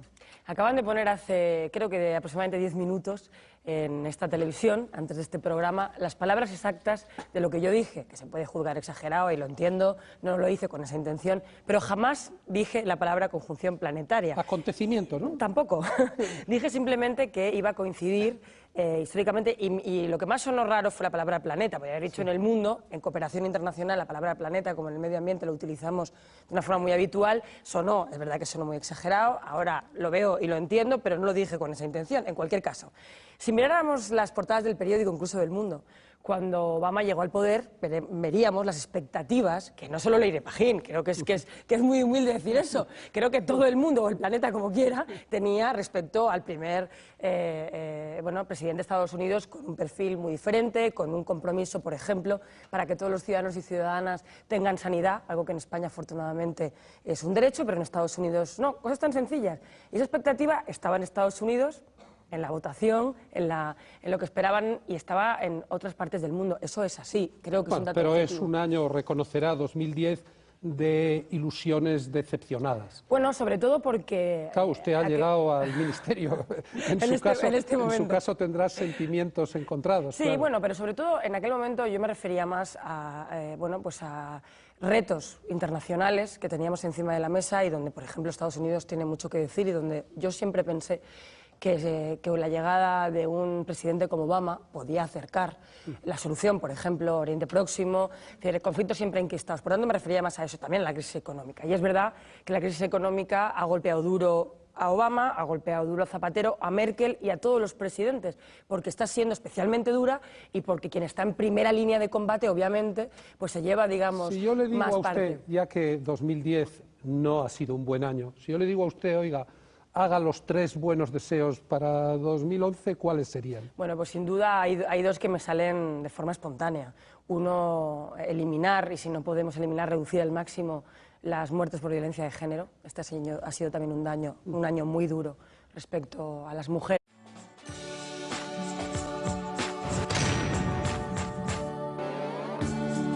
Muy buenas noches, sufridos ciudadanos. En el programa de hoy, Pedro J. Ramírez va a entrevistar a una de las ministras en estos momentos más en boca de todos por todos los temas que está tratando. Se trata de Leire Pajín. Tiene bajo su ámbito, bajo su control en estos momentos, la cartera de Sanidad. Ya saben cuáles algunas de las historias de las que se está hablando. Con una deuda de 15.000 millones de euros, nuestro sistema sanitario, se empieza a hablar de si va a haber copago, no va a haber copago. Pero al margen de todo eso, tiene en su cartera nada más y nada menos que el control no solo de la sanidad, sino de normas en estos momentos como la ley antitabaco, como todo el jaleo que se ha montado tras la reforma del aborto, etcétera, etcétera. Pero ¿quién es esta persona? Es una persona con 34 años, ya es ministra, fue la diputada más joven y esta persona, Leire Pajín, es esta ministra. La titular de Sanidad, Política Social e Igualdad es una de las que más frentes abiertos tiene en un gobierno que no gana para sustos. Leire Pajín ha llegado al Ejecutivo en la última reforma de Zapatero en octubre pasado. Su ministerio tiene que abordar la controvertida ley del aborto, la puesta en marcha de la ley antitabaco y reformas para controlar los gastos farmacéuticos y sanitarios. La carrera política de Leire Pajín ha sido meteórica. Ha sido la diputada más joven de la historia de la democracia, con 23 años. También ocupó la Secretaría de Estado de Cooperación hasta 2008, fecha en que se hizo cargo de la Secretaría de Organización del PSOE. Fue la primera mujer elegida para este puesto y tuvo que lidiar con varias crisis internas como las primarias en Madrid. Lo primero que tengo que decir es que, bueno, pues que estoy muy contenta y sobre todo muy agradecida, una vez más, de la confianza que el presidente del Gobierno muestra en mi persona. Pajín dejó la Secretaría de Organización de los Socialistas para hacerse cargo de un ministerio vital para llevar a cabo las propuestas sociales que el presidente Zapatero lleva por bandera. Y algunas de las imágenes, algunas de las instantáneas que ha dejado esta ministra se han hecho muy famosas. Alguna de ellas la mostraba en un perfil mucho más que el que tiene ahora en esa gestión de sanidad, la mostraba directamente, como están viendo en esa foto, puño en alto en Rodiezmo. Era septiembre del año 2009 y algunas de las cosas que se decían ahí es que no habría recortes sociales. Este año ya saben que el presidente no acudió, pero quedaba esa instantánea. Otra de las imágenes que también nos ha dejado esta ministra, Leire Pajín, aludía a su presencia en actos pro-saharauis. En concreto, en este acto, era en el año 2008, octubre de 2008, se entregaban premios por la defensa de los derechos de las mujeres saharauis. Salían estas imágenes precisamente a raíz de la crisis del Sáhara y de la actuación que tuvo el gobierno español hace escasos meses. Pero además de todo eso, seguro que ustedes la recuerdan por algunas frases. Cómo no, la famosa de la cita planetaria. Les sugiero que estén atentos al próximo acontecimiento histórico que se producirá en nuestro planeta. La coincidencia en breve de dos liderazgos progresistas a ambos lados del Atlántico. La presidencia de Obama en Estados Unidos y la presidencia de Zapatero en la Unión Europea en tan solo unos meses. El caso del que usted está hablando se produjo cuando yo era prácticamente pequeñita, con lo cual no tengo mucha información al respecto. Lo que sí sé, como todos los ciudadanos españoles, es que este tipo de casos fueron juzgados y quienes fueron responsables de lo que fueran condenados en aquel momento. Muertas a manos de sus compañeros o excompañeros. Claro, reducir las muertes por violencia de género. Por supuesto, crear empleo.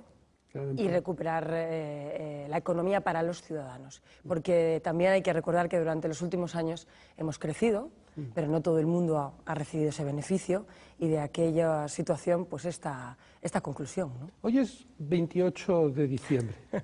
No se ría. No, es que bueno, todavía no acaba el día y nunca se sabe. El día de los inocentes. Por eso. ¿Usted gastaba inocentadas? ¿Le gastaban inocentadas? Pues mire, sí que he gastado inocentadas de pequeña. Yo me imaginaba. ¿Por qué? ¿Tengo cara de traviesa? Bueno, no, pues le voy a explicar. Tiene currículum. Le voy a explicar. ¿Ah, sí? Sí. No, yo soy muy buena persona, no se crea. Todo lo contrario. Mire, es un día muy especial en mi familia porque hoy es el cumpleaños de mi abuela. Y por tanto, bueno, pues siempre con mi abuelo recuerdo que pues, cuando le dábamos el regalo hacíamos siempre alguna broma y siempre pues, estas cosas típicas de colgar en la espalda alguna cosa, pero siempre sin ofender. Yo siempre he creído en el sentido del humor, me encanta el sentido del humor, me parece un rasgo de inteligencia maravilloso, siempre y cuando el sentido del humor no ofenda a nadie, que esta es la línea que no todo el mundo sabe traspasar. Cuando tenía 16, 18 Incluso menos, incluso menos. Y si alguien le hubiera dicho entonces, Leire, tú vas a ser ministra del Gobierno de España, sería, dice, menuda inocentada, ¿no? Bueno, pues mira, evidentemente nunca pensé a esa edad que iba a llegar a ser ministra del Gobierno de España, pero... ¿Cuándo lo pensó por primera vez? No lo he pensado nunca, si le digo la verdad, en el sentido que cada responsabilidad política llega cuando llega. Sí le digo que cuando ganamos las elecciones en el año 2004, yo formaba parte de un proyecto, el proyecto de Zapatero y la dirección del partido, y tengo que decir que tuve mucha suerte en algo que no siempre suele ocurrir.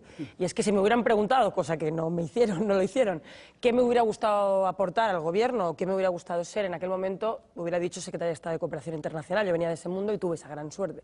Siempre he procurado vivir las responsabilidades al momento, dar lo mejor de mí misma, aprender. Y, por tanto, nunca he tenido una visión. Ahora, le diré que a los 16 años yo ya militaba en Juventudes Socialistas, tenía un compromiso social en el Consejo de la Juventud y en ONGs de cooperación, por tanto, no estaba tan lejana al compromiso activo. Pero el compromiso activo no, pero el ser ministra... No, por eso le digo que nunca pensé en ser ministra. Porque mucha gente puede decir, ¿qué ha hecho Leire Pajín para merecer esto? Pues, es decir, ¿cuáles son sus méritos? ¿Por qué es usted ministra de todas esas cosas? Seguramente lo piensen por una razón muy sencilla, porque ministros de la historia de este país somos muy pocos, y quien lo elige, después de que los ciudadanos elijan la opción política, es el presidente del gobierno. Bueno, pues porque la respuesta es muy sencilla, porque ha creído el presidente del gobierno que puedo gestionar un área social, como en su día creyó que podía gestionar la cooperación internacional para el desarrollo. Y a veces nos siente también, por utilizar la misma expresión almodovariana, de qué he hecho yo para merecer esto, que también las críticas que se dirigen hacia usted son a veces exageradas o a veces estereotipadas? Bueno, creo sinceramente que... Bueno, pues estas eran las declaraciones. Va a estar con nosotros, Pedro J. Ramírez la va a entrevistar, ya ha llegado al plató y en unos momentos estará sometida a esas preguntas del director del Diario El Mundo y a las del público, por supuesto. Y después, en el momento en el que terminemos, se entrará la tertulia normal, la que tenemos habitualmente, en la cual estarán con nosotros para hablar de todo lo que se ha montado, el jaleo que se ha montado en Cataluña. Va a estar Albert Rivera. Vamos a hablar también de estos temas de sanidad con Ana Pastor, que está en la Comisión del Pacto de Toledo, ya lo saben, por parte del Partido Popular, a ver si nos da algunos detalles también sobre el tema de pensiones. Y estará María Antonia Trujillo. En unos momentos volvemos con esa entrevista con Leire Pajín y con todo el resto del programa. Volvemos enseguida.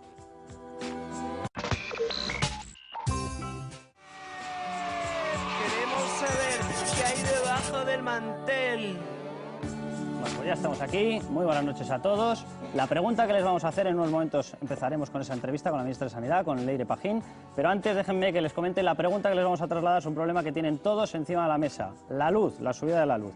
¿Consideran ustedes que son razonables las subidas de los productos básicos? La pregunta va por la luz, pero va también porque van a ir viendo a lo largo de estos días la subida del transporte, la subida del gas, distintas subidas que van a afectar todas a sus bolsillos. Bueno, pues la pregunta es esa: ¿consideran razonables estas subidas? Si consideran que sí, 905-8807-71. Si consideran que no, el mismo teléfono acabado en 2, 905-8807-72. Y vamos ya directamente con esa entrevista. Pedro J., muy buenas noches. Buenas noches, amigos. Leire Pajín es la miembro, o miembra, luego lo aclararemos, más joven del Gobierno. Y realmente la carrera de esta donostiarra criada en Benidorm no ha podido ser más meteórica. Diputada a los 27 años, secretaria de Estado de Cooperación a los 31, secretaria de organización... Perdón, no. No le quería yo corregir, ¿eh? No, fue diputada a los 23, diputada a los 23, secretaria de Estado de Cooperación a los 27, secretaria de Organización del PSOE a los 32 y ministra de Sanidad, Consumo, Política Social e Igualdad a los 34 años. Claro, llevando temas tan complejos y tan polémicos, pues como la lucha contra la violencia de género, la ley antitabaco, el aborto, los nuevos proyectos que van a regular pues la muerte digna, etcétera, no es de extrañar que la oposición le haya puesto muchas veces en su punto de mira, e incluso que buena parte del éxito o el fracaso de estos últimos cambios, de este que tiene todas las trazas de ser el último gobierno de Zapatero, vaya a ser calibrado en función del acierto, el nivel de acierto que tenga Leire Pajín. Buenas noches. Muy buenas noches. Menudo año para llegar al gobierno, ¿no? Bueno, es un año muy difícil. Seguramente